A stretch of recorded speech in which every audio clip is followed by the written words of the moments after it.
Next question, how do you value Constellation given its premium multiple, a PE above 40 before the recent drop, and its very different organic versus acquisition-driven growth rates? So I think that when you look at Constellation, looking at its PE would not be the correct way to look at the business. They have a lot of non-cash goodwill charges, et cetera, that are running through the P&L and such, which really distorts the true economics of the business. So better off looking at the free cash flow generation of the company.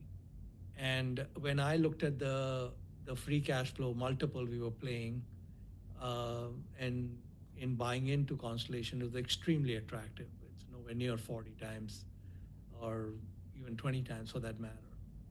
And the second is that Constellation, I think the way to look at it is that if this was a business, if we looked at just the organic growth of the business, just ignoring the acquisitions for a minute, the business is organically, historically grown about 3% a year.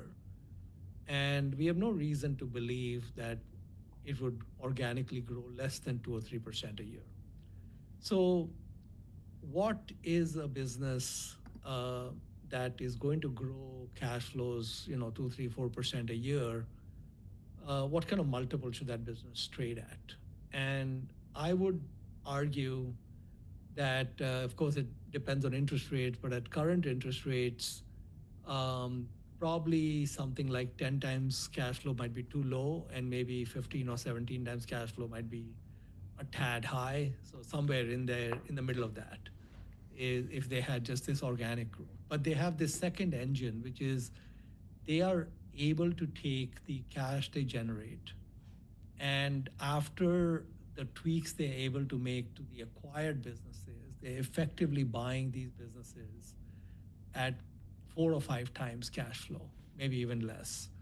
And so, that is a reinvestment rate of your cash flows at 20 to 25%, which is wonderful. So when you put it together with their organic stable businesses and adding to it these inorganic growth engines, it makes it a very good business, and so that's why we like it.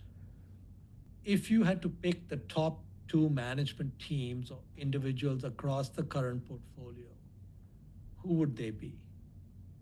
Well, that's a very difficult question. I actually enjoyed that question, kind of a fun question, because I never thought about that.